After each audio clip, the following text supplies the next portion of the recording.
কত মানুষজন এখানে উৎসব মুখর পরিবেশ হয়ে থাকতো, আর এখন এই জমিদার বাড়ি ফাঁকা হয়ে আছে। তো বন্ধুরা, আমরা দুই ভাই এসেছি আজকে এই জমিদার বাড়ি এক্সপ্লোর করতে। সকলেই আমাদের সাথে থাকবেন, পুরো জমিদার বাড়িটি ঘুরিয়ে আপনাদেরকে দেখাবো। এটা হচ্ছে ইন্দিরা পানির কূপ, অনেক গভীর।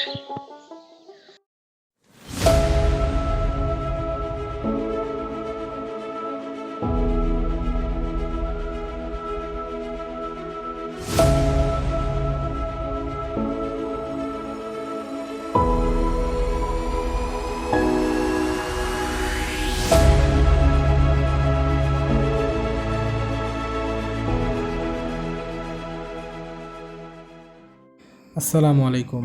নতুন একটি ভিডিওতে সকলকেই স্বাগতম। বাংলার ইতিহাস আর সৌন্দর্যের এক অনন্য নিদর্শন বালিয়াটি জমিদার বাড়ি। আজকে আমরা ঘুরে দেখব এই রাজকীয় স্থাপনার অজানা গল্প আর পুরনো দিনের ছোঁয়া। চলুন শুরু করি আজকের ভিডিও। কিভাবে যাবেন এই জমিদার বাড়ি?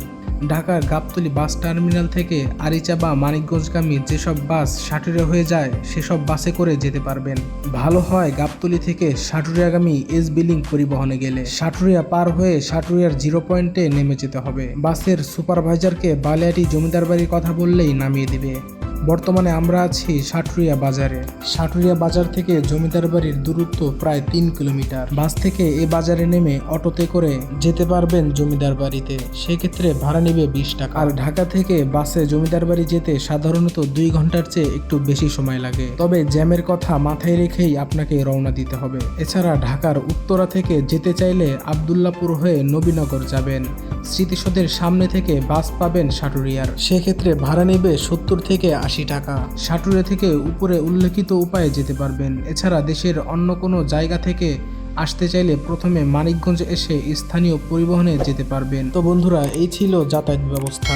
দেখতে দেখতে আমরা চলে আসলাম বালিয়াটি জমিদার বাড়ি। এখানে বাইক পার্কিং করে টিকিট কেটে আমরা এখন ভিতরে ঢুকবো। এখানে বাইক পার্কিং করতে হলে আপনাকে দিতে হবে 25 টাকা, আর ভিতরে প্রবেশের মূল্য জনপ্রতি 30 টাকা করে।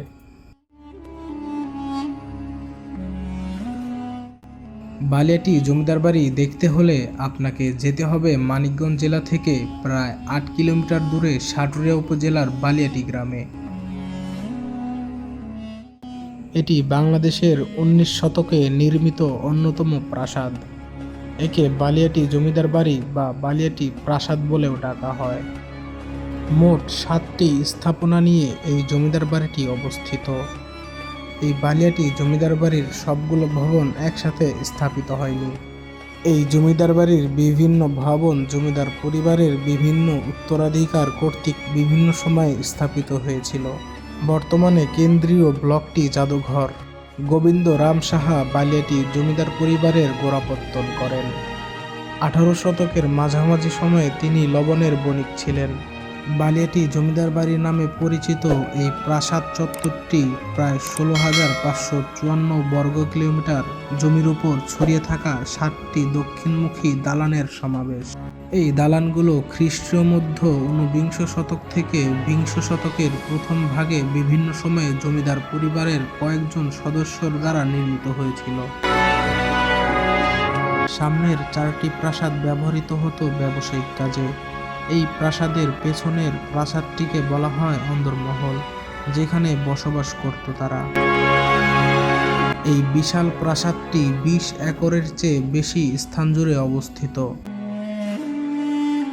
এই প্রাসাদটি একই রকম দেখতে, কিন্তু 5টি স্বতন্ত্র ব্লকের সমন্বয়ে গঠিত, যার সর্বপূর্ব দিকের একটি ব্লক ব্যতীত বাকি 4টি ব্লক এখনও বিদ্যমান। এই প্রাসাদের 4টি ব্লকের পিছন অংশে 4টি আলাদা অভ্যন্তরীণ ভবন বা অন্দরমহল আছে। এই ভবনে প্রাসাদের চাকর বাকর, গাড়ি রাখার গ্যারেজ, ঘোড়াশাল ছিল বলে ধারণা করা হয়। এই যে দেখছেন বালিয়াটি জমিদার বাড়ির বিশাল পুকুর। এক সময় এই পুকুর ছিল জমিদার পরিবারের দৈনন্দিন জীবনের গুরুত্বপূর্ণ অংশ। এখান থেকেই ব্যবহার হতো পানির ব্যবস্থা। আর আশেপাশের পরিবেশ ছিল এক ধরনের রাজকীয় শান্তি। পুকুরের চারপাশে দাঁড়িয়ে আপনি এখনো অনুভব করতে পারবেন সেই পুরনো দিনের ছোঁয়া। আমরা এখন দাঁড়িয়ে আছি বালিয়াটি জমিদার বাড়ির বিখ্যাত ইন্দিরা পানির কূপের সামনে। লোকমুখে শোনা যায় ব্রিটিশ আমলে ভারতের তৎকালীন নেত্রী ইন্দিরা গান্ধী এখানে এসেছিলেন, আর তার নাম থেকেই এই কূপের নামকরণ ইন্দিরা কূপ হয়েছে। চলুন এবার জমিদার বাড়ির ভেতরের আরো কিছু দারুণ জায়গা ঘুরে দেখি আর ইতিহাস সম্পর্কে জানি। এই জমিদার বাড়ির ভেতরে প্রবেশ করলেই সবুজে ঢাকা আঙ্গিনা চোখে পড়ে। এই আঙ্গিনায় গড়ে তোলা হয়েছে সুন্দর সুন্দর ফুলের বাগান। এই জমিদার বাড়িটিতে কক্ষ সংখ্যা 200টি এবং প্রতিটি কক্ষেই সুনিপুণ কারুকাজ লক্ষ্য করা যায়। চুন, সুরকি, লোহার পাত আর কাদামাটিতে নির্মিত ভবনগুলোর প্রতিটি দেয়াল প্রায় 20 ইঞ্চি পুরু। অনন্য নির্মাণ কৌশল আর কারুকার্যপূর্ণ বালিয়াটি জমিদার বাড়ি তৎকালীন জমিদারদের অভিজাত্যকেই ফুটিয়ে তোলে।